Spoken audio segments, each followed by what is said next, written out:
Jangan, enggak, Prof nanya saya terpilih bebas korupsi atau tidak. Saya yakin. Ada laporan demokrasi for sale. Anda bisa jadi menteri karena proses politik di DPR, Pak. Jangan salah. Tunggu dulu. Demokrasi for sale. Kita dengarkan. Kasih contoh, Pak, ke yang generasi muda kita, Pak. Oke. Negara dengan baik, adab dengan baik, etika dengan baik. Anggota DPR juga memberi contoh ke rakyat dengan mendengarkan secara baik. Jadi Bung bangga, saya dipilih. Tapi apa betul pilih secara betul? Iya. Berapa ongkos yang belum keluarkan? Dari mana buang berat uang? Kalau saya bisa, Pak. Saya ingat ketika saya bertemu dengan Presiden Jokowi di Istana Merdeka. Menjelang Mas Gibran dan Mas Bobi mau mencalonkan sebagai wali kota Solo dan wali kota Medan. Kira-kira akan diperlukan dana sebesar 3 juta US dollar untuk menggolkan revisi Undang-Undang KPK. Dan mengapa berjalan mulus? Karena Presiden Jokowi punya kepentingan untuk melindungi Mas Gibran dan Mas Bobi. Ketua Umum PDI Perjuangan Megawati Soekarno Putri berharap tidak ada lagi korupsi di Indonesia. Dengan begitu, Komisi Pemberantasan Korupsi yang dianggapnya lembaga ad hoc dapat dibubarkan. Kalau sekarang selalu kok puter-puter korupsi terus, sampai kapan ya? Padahal Komisi Pemberantasan Korupsi, dia jadi punya alasan bahwa korupsi terus berlanjut. Apakah benar?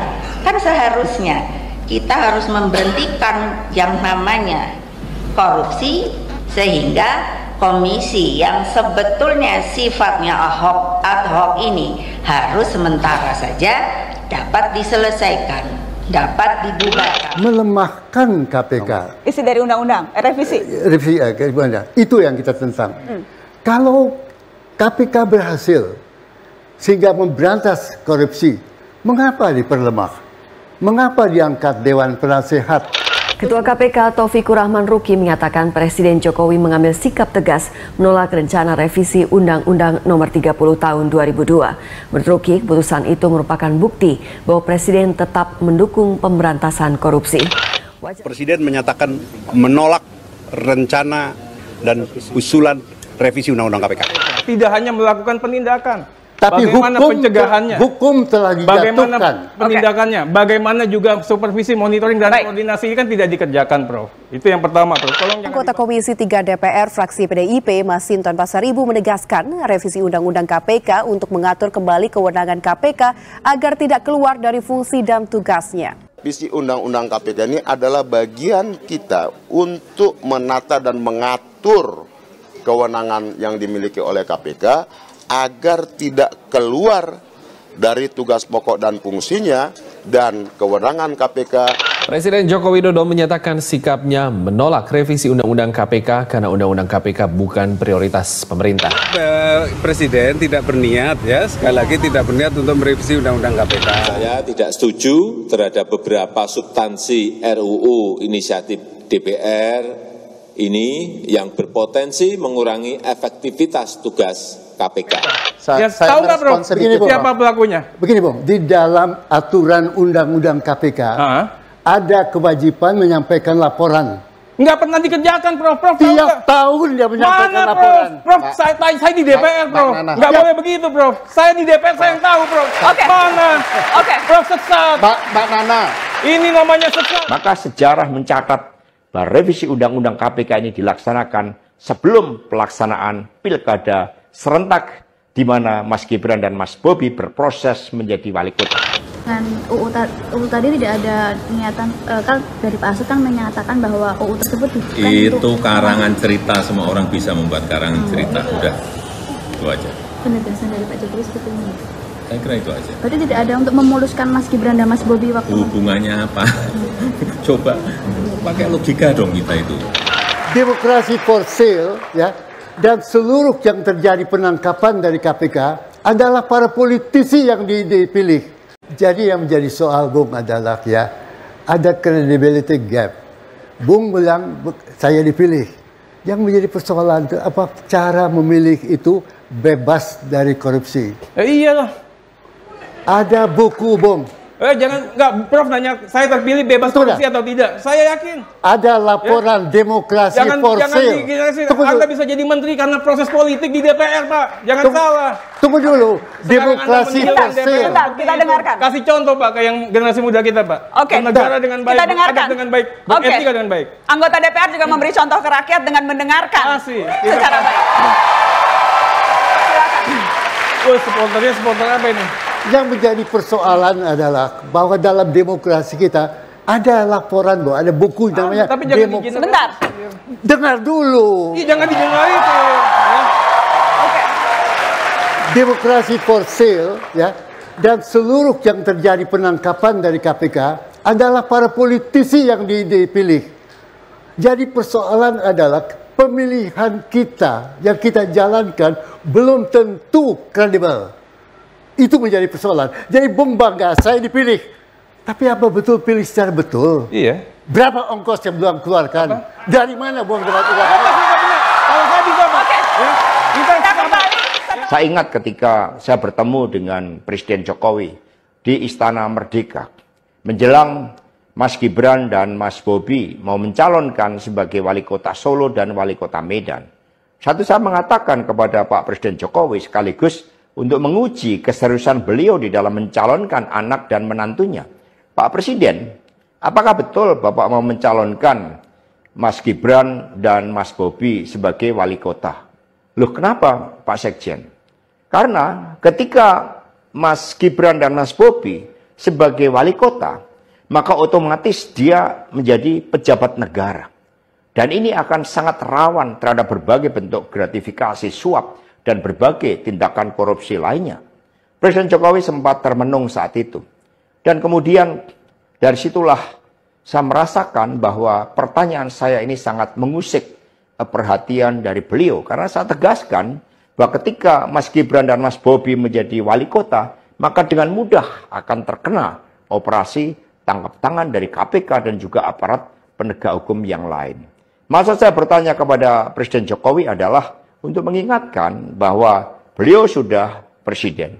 Buat apa kemudian anak-anaknya harus menjadi wali kota dan itu mengandung suatu risiko-risiko politik mengingat presiden juga berhadapan dengan begitu banyak pihak-pihak yang selalu mencoba berhadapan dengan Bapak Presiden.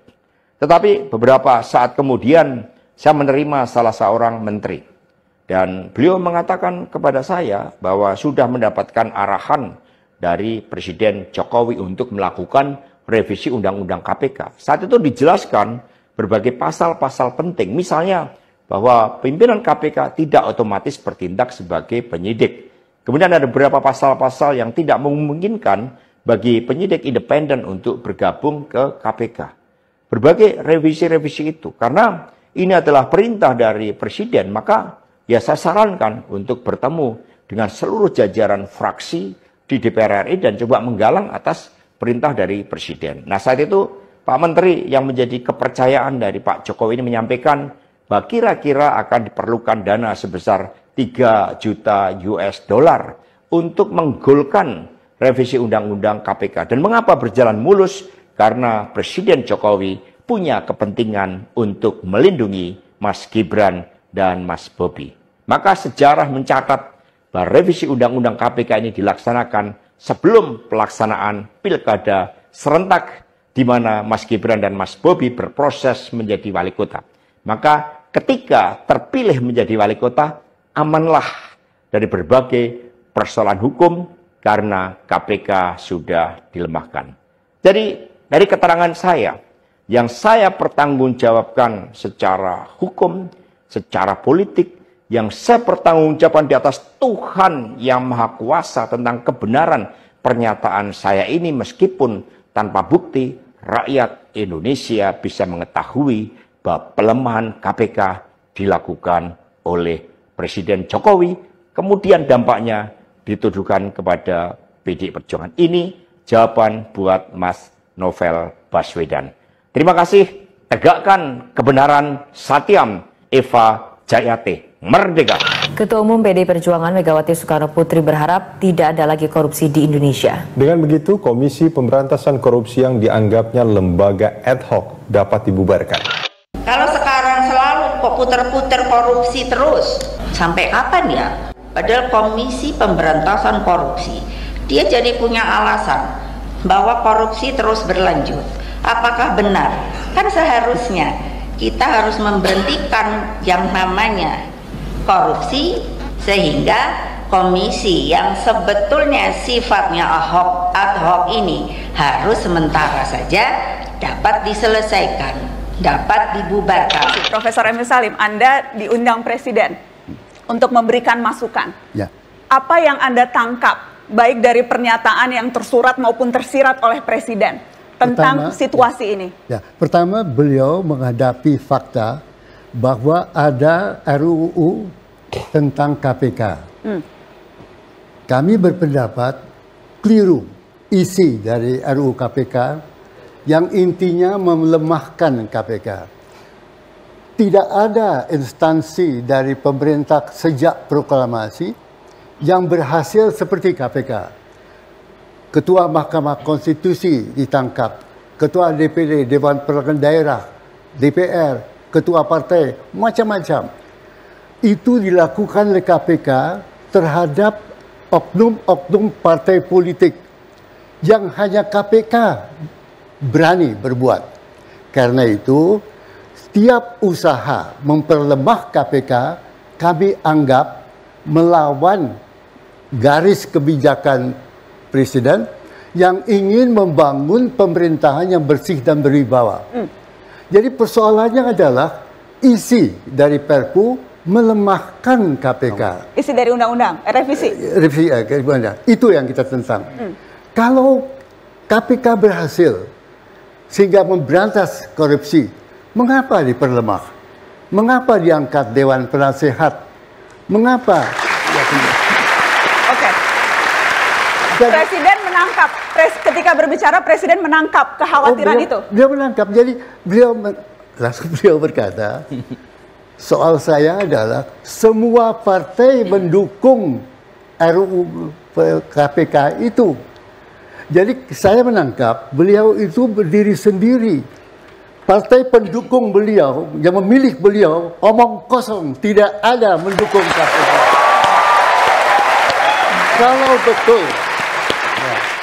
Kalau betul partai pendukung Presiden Jokowi ingin membantu supaya Jokowi berhasil, kenapa menyetujui RUU yang memperlemah KPK? Sedangkan KPK terbukti berhasil memberantas. Oke.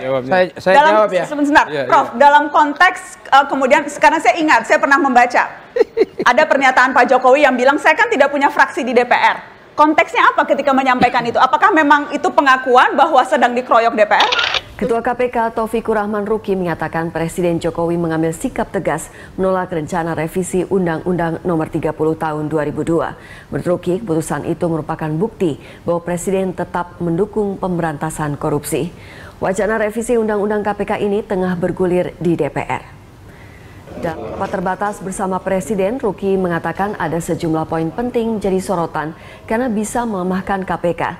Usulan revisi yang menjadi kontroversi itu terkait pengetatan kewenangan penyadapan, pembentukan Dewan Pengawas KPK, dan pengaturan kembali pengambilan keputusan yang kolektif kolegial. Presiden menyatakan menolak rencana dan usulan revisi Undang-Undang KPK. Itu. Penjelasan dari Presiden di prolegnas siapa? Ya. Penjelasan dari Presiden cabut dari prolegnas. Sebetulnya prolegnasnya 2016, bukan 2015. Tapi nggak tahu kenapa ada percepatan. Tapi yang jelas Presiden menolak. Kalau Presiden menolak berarti kan DPR sebagai salah satu pihak dalam rangka pembuatan undang-undang tidak bisa memaksakan. Kami tetap akan memberikan masukan kepada DPR. Badan Legislasi DPR RI mengadakan rapat harmonisasi terkait revisi Undang-Undang KPK. Di rapat tersebut, fraksi PDI Perjuangan sebagai pengusul menyodorkan draft revisi Undang-Undang KPK. Anggota Komisi 3 DPR fraksi PDIP Masinton Pasaribu menegaskan revisi Undang-Undang KPK untuk mengatur kembali kewenangan KPK agar tidak keluar dari fungsi dan tugasnya. Revisi Undang-Undang KPK ini adalah bagian kita untuk menata dan mengatur kewenangan yang dimiliki oleh KPK agar tidak keluar dari tugas pokok dan fungsinya, dan kewenangan KPK dijalankan sesuai dengan kepentingan penegakan hukum dalam hal pemberantasan korupsi. Kewenangan yang dimiliki oleh KPK tidak disalahgunakan. Prof, yang saya ingin katakan itu pelemahannya di mana ya. Berhasil dan tidak berhasilnya KPK, Prof, yang tahu kami. Kenapa begitu, Prof? Begitu 2015 dia kepilih, dia buat grand design. Dia buat roadmap, isinya janji-janji apa yang harus dia kerjakan. Publik ini nggak tahu, publik ini terhipnotis dengan OTT, ya. Seolah-olah itu hebat. Padahal janji-janjinya KPK itu banyak sekali di hadapan DPR yang sama sekali kita katakan 10% pun belum tercapai hingga saat ini. Ini pertama ya, Prof. Apa semua ketua partai yang masuk penjara? Ya. Apa itu tidak bukti keberhasilan KPK? Ya, itu sebagian kecil. Prof, inilah, Prof. Dengan segala hormat saya sama Profesor bacalah ya tugas fungsi kewenangan KPK. Tidak hanya melakukan penindakan. Tapi bagaimana pencegahannya? Hukum telah dijatuhkan. Bagaimana penindakannya? Bagaimana juga supervisi, monitoring, dan koordinasi kan tidak dikerjakan, Prof. Itu yang pertama, Prof. Tolong jangan dibantah dulu, Prof. Oke, kita dengarkan dulu, Kemudian yang kedua, Prof, ya. Saya ingin katakan, kenapa kami misalnya buat Dewan Pengawas? Saya ingin sampaikan nih, ya, Prof, biar Prof juga jelas, Prof. Kita bicara hukum sama ahli hukum. Bicara hukum pidana korupsi sama ahli pidana korupsi. Bukan saya mendiskreditkan, Prof. Saya kan katakan begini. Biar nggak ada yang kayak begini, Prof. Berita acara sita rampas, ya, emas batangan diambil seolah-olah title KPK, ya, kemudian uang dirampas, tapi ternyata nggak masuk ke kas negara. Ini gunanya Dewan Pengawas. Itu ada buktinya. Di sini. Ini ya buktinya. Ya, kemana uang itu? Ya, ini siapa memang Anda menunjukkan bukti Anda? Ya. Anda nunjuk ke siapa? Anda nunjuk penonton saya? Kalau enggak, diri. Sebentar. Saya yang berhak memanggil orang Mas untuk naik ke panggung saya. Tunggu dulu di situ, Bapak. Saya akan cek dulu Anda siapa. Karena tidak bisa sembarangan orang masuk. Kemudian, saya akan cek Anda siapa. Silakan dilanjutkan. Bicara KPK Gadungan, ternyata pada saat pemeriksaan itu, Prof, semua orang dipanggilin. Kamu mau dipanggil apa nggak dipanggil? Kalau nggak dipanggil, kamu serahin nih harta-harta kamu. Ya. Tiba-tiba begitu ketahuan dan ketangkap, dibilang itu KPK Gadungan. Padahal bukan KPK Gadungan. Namanya mau saya sebutin ada semua. Ini, Prof. Aja. Ya. Nah, Prof, orang Sumatera Barat, saya buktikan lagi. Ini ada kasus 6 triliun. Ya. Dana bencana. Kemudian juga masalah KONI. Ya, Prof, ya. Kemudian masalah pasar. Ya. Nggak pernah diangkat. Kenapa? Dicek lagi apakah ada serah terima penyerahan kebun sawit. Ya, motor-motor besar. Siapa yang menerimanya, tanyakan sama beliau. Oke. Ya. Boleh. Saya katakan inilah yang ingin kita coba. Kita hargai capaian-capaian KPK, Prof. Tapi kita tidak boleh menutup mata kalau memang harus ada pembenahan terkait dengan KPK. Tahu nggak, Prof? Siapa pelakunya? Begini, Bung. Di dalam aturan undang-undang KPK ada kewajiban menyampaikan laporan. Nggak pernah dikerjakan, Prof. Tiap tahun dia menyampaikan laporan. Prof, saya di DPR, Prof. Nggak boleh begitu, Prof. Saya di DPR, saya yang tahu, Prof. Mana? Prof, sesat. Mbak Nana. Ini namanya sesat. Setelah sempat dimentahkan Presiden, anggota DPR kembali mengusulkan revisi Undang-Undang KPK dalam pembahasan prolegnas tahun ini. Usulan agar Undang-Undang KPK diubah paling banyak diajukan oleh anggota fraksi Partai Demokrasi Indonesia Perjuangan, yakni 15 orang. Presiden Joko Widodo menyatakan sikapnya menolak revisi Undang-Undang KPK karena Undang-Undang KPK bukan prioritas pemerintah. Menteri Sekretaris Negara Pratikno mengatakan Presiden sudah menyatakan penolakannya melalui Menteri Hukum dan HAM dan mengutus Menteri untuk menemui Ketua DPR. Presiden juga menyayangkan masuknya revisi Undang-Undang KPK yang sudah terlanjur masuk ke prolegnas. Jadi Presiden tidak berniat, ya sekali lagi tidak berniat untuk merevisi Undang-Undang KPK. Nah, karena ini sudah dimasuk di prolegnas sebagaimana disampaikan DPR, oleh karena itu Mas pelan-pelan Mas. Oleh karena itu Presiden meminta Menkumham. Saya tidak setuju terhadap beberapa substansi RUU inisiatif DPR ini yang berpotensi mengurangi efektivitas tugas KPK. Yang pertama, saya tidak setuju jika KPK harus memperoleh izin dari pihak eksternal untuk melakukan penyadapan. Misalnya harus izin ke pengadilan. Tidak. KPK cukup memperoleh izin internal dari Dewan Pengawas untuk menjaga kerahasiaan. Yang kedua, saya juga tidak setuju penyelidik dan penyidik KPK hanya berasal dari kepolisian dan kejaksaan saja.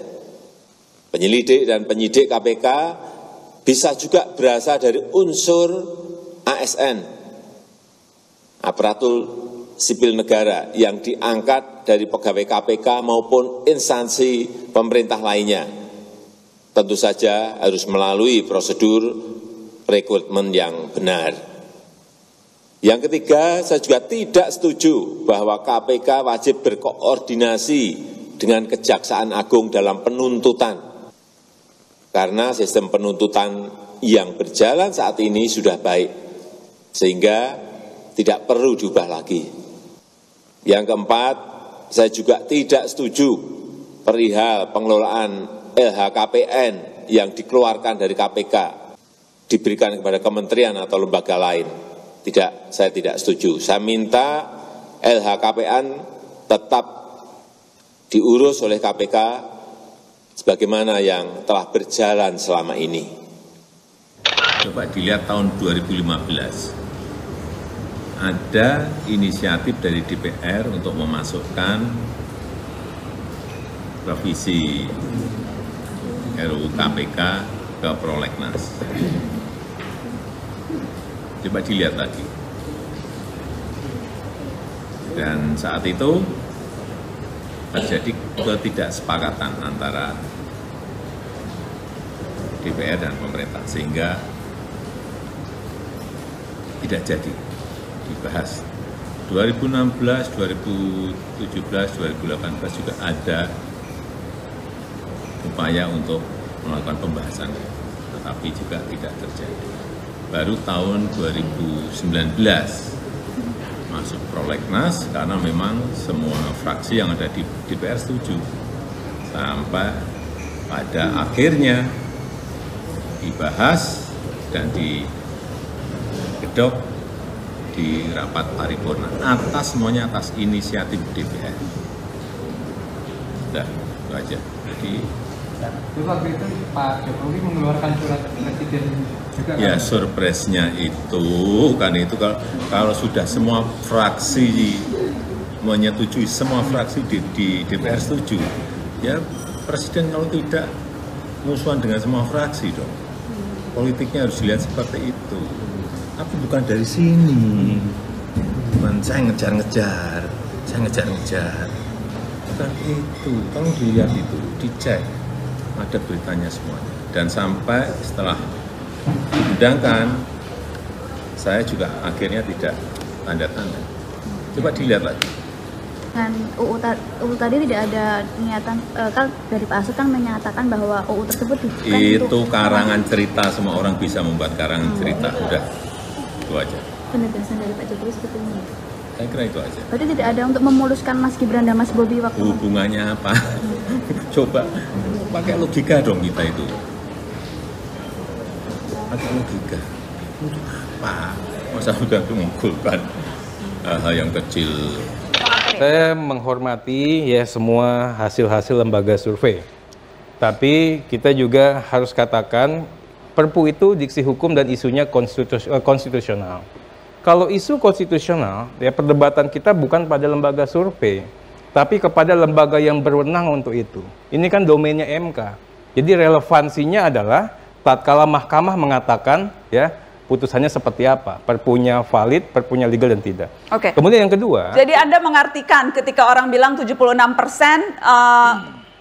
setuju Presiden keluarkan Perpu, 70% publik menganggap revisi Undang-Undang KPK revisi Undang-Undang melemahkan KPK. Anda memaknai itu sebagai? Tepatnya saya mengatakan bahwa ya dengan segala hormat saya dengan LSI itu tidak bisa dijadikan acuan.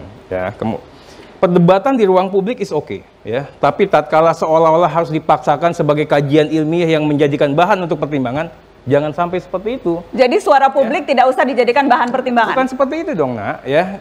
Tadi saya hanya mengulang apa yang Anda katakan. Tidak didasarkan pada survei. Karena apa? Presiden Jokowi adalah presiden bukan hasil survei, bukan presiden survei. DPR RI adalah bukan DPR survei, ya.